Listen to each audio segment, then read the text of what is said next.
What's up, superfans? It is Fit Nerd from Superheroes Ultimate, and today we will be covering Wonder Woman 1984.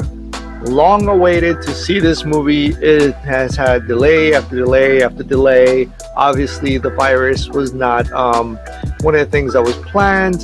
Even before that, we had tons of other delays with this movie, and I did wait a little bit. I wasn't rushing it once it was released, and we could see it. We could all see it on HBO Max. That's how I saw it. I saw it on HBO Max. I did not go to the theater as I did not feel comfortable taking my entire family to the theater yet due to this whole virus pandemic thing. Now that the movie has been officially released, finally, we can talk about it. Warning to those who have not seen the movie yet, spoilers are ahead. We are going to be talking about the entire movie, so final warning, spoilers ahead. Alright, so Wonder Woman 1984, about a week before its release time, people have seen it and rate it and give it good reviews. Now, before the release, it was around 89% on Rotten Tomatoes, and currently it's been about a day since it's been released. It's Saturday.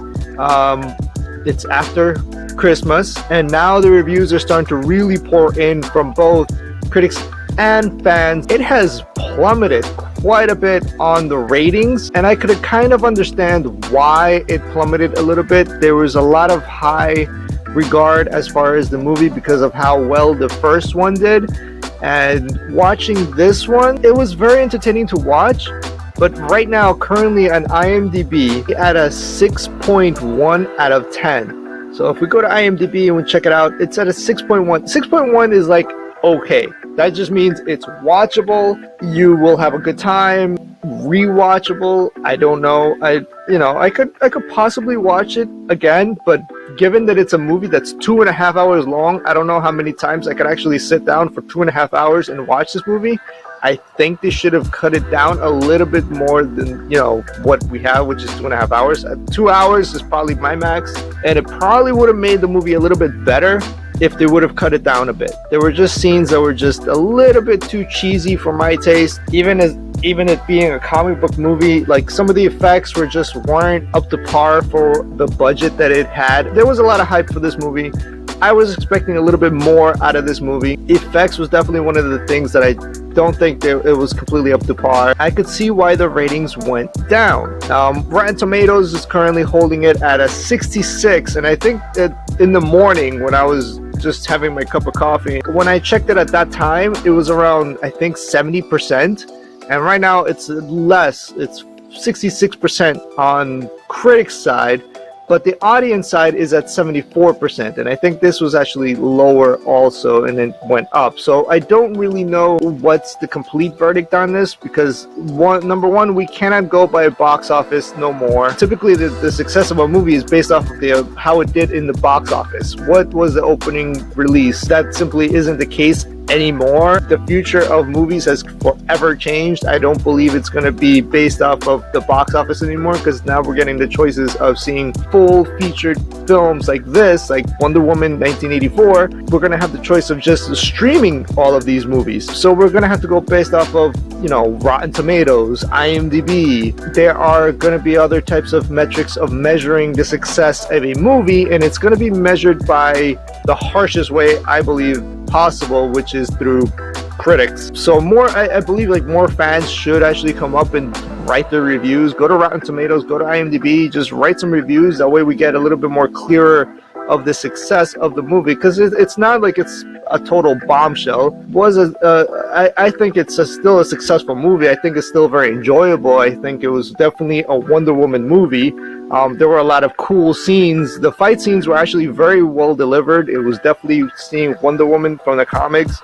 I loved the costume. I loved the whole chemistry between Chris Pine and Gal Gadot. That was totally awesome. If anything, the best part of the entire movie is that they brought back Chris Pine in some way. Is it weird the way they brought him? Because technically when she made the wish on that citrine stone, the magical stone, and brought him back. It would have been better if they actually just brought him back into his physical body. I still think it's kind of cringy that he got brought back into some other random dude's body. So technically the whole movie we're seeing Chris Pine. Technically she said in the movie that she just sees Trevor, Chris Pine, but this is like some engineer dude that his soul just went into. So it's kind of like a rent-a-body thing going on. It would have been a little bit better on the writing to just bring him back into his own body. I just think that slight detail kind of made it a little bit weird, because I couldn't stop thinking like every single time that they made out or the fact that they actually had sex. But it is Trevor that was in that body. But again, it's just me. It's just my opinion. I think it's kind of weird. I think that could have just been a slight change in writing, and it would have been cleared out. Because it's you already have a magical stone that can do all these crazy things. It's not really far-fetched to just make a wish and then he comes back in his full-form body. They could have just done that. Other than all of the slight cheesy scenes or the villains were actually pretty good. I think Pedro Pascal as the villain, the main villain, it wasn't Cheetah, although Cheetah did very well. I don't really like how she came out in the special effects, but the fight scene between her and Gal Gadot, the Wonder Woman, totally was really worth watching. I really enjoyed that fight scene. I enjoyed Maxwell Lord and his performance. I think his performance was actually really, really cool. Trying to send out a message. Before this, I also saw a lot of reviews that were saying that this is like an anti-Trump movie or something. I didn't see any of that. There's really nothing referenced towards anything political. This is like towards empowerment towards a younger female audience. I believe it's just targeted towards a younger female audience, and you would appreciate that more when you start thinking, just put yourself in the shoes of a 12-year-old girl reading a cool novel, a romance novel, like Twilight. I think it was a successful movie when it more towards that. But as far as a superhero movie that I wanted to really see more, I definitely wanted to see more action. I definitely wanted to see a little bit better special effects. I did not really care too much about the little cheesy scenes that were a little bit too corny for me. But the chemistry between Chris Pine and Gal Gadot, that was totally on point. I think every time we saw the fact that we actually got Chris Pine back in the movie in some way, shape, or form played a very crucial role. Because if you guys watched one of the latest animated movies from Wonder Woman, played by Rosario Dawson, Wonder Woman Bloodlines, the chemistry between Chris Pine and Wonder Woman was definitely referenced from that movie. As for Kristen Wiig, which is obviously Cheetah, one of the main villains, I feel like it was underutilized. It could have been utilized a little bit more. I wanted to see Kristen Wiig more as Cheetah in the full-blown Cheetah look.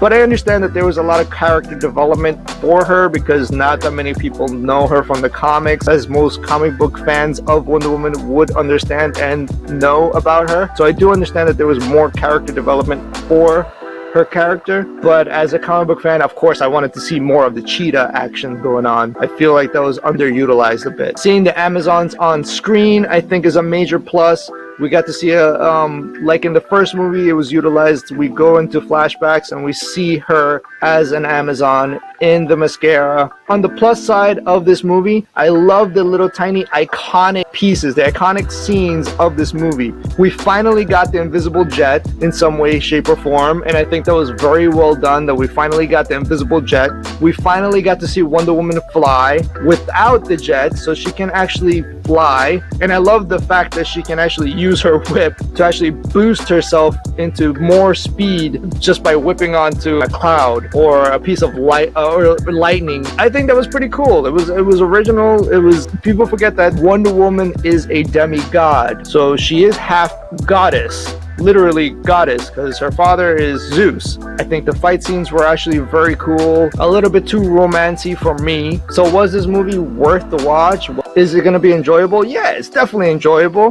Does it have some cringy moments? Yeah, it has some cringy moments which I don't like, and I could see why the rating has gone down. It's mainly that. But is it a bad movie overall? I would say no. It's not a bad movie. It's not a terrible movie. It's just I had different expectations of this movie. And if I were to give it a rating out of a 1 to 10 mark, I would actually rate it around the 6 also, like it's stated in IMDb. There was a lot of missed opportunities. And again, a whole lot of respect for the director and the writer, Patty Jenkins. One of the things that's very different from this movie and the first movie is that the first movie, she was just straight up director of the movie. And I feel like her having to actually be the writer and director kind of made the movie a little bit choppy, because she had other responsibilities to take care of other than just focused 100% on the direction of the movie. So we're gonna, and with that being said, the new Star Wars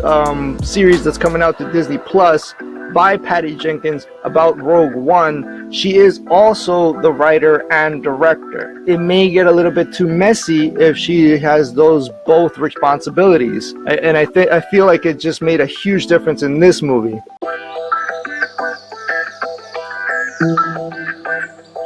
Is it a Wonder Woman movie? Yes. Do you get the cool costume? I definitely give the costume a 10 out of 10. Gal Gadot, I think she did wonderful. The chemistry between Chris Pine and Trevor, very entertaining to watch. There you have it, fans. Wonder Woman 1984. I do highly recommend you go on HBO Max, or if you want to go into a theater and actually get a theater experience, absolutely go watch it. Did it live up to your expectations of what you were waiting for so long? Leave it in the comments below. And of course, superfans, if you like this video, don't forget to give us a like, smash the subscribe button, and thank you for supporting our channel by going to buy a shirt or a collectible from our shop. Link is in the description below. And of course, I want to hear your thoughts on the movie. Throw them in the comments in our IG at Superheroes Ultimate. Until next, superfans, this is Fit Nerd. Over and out.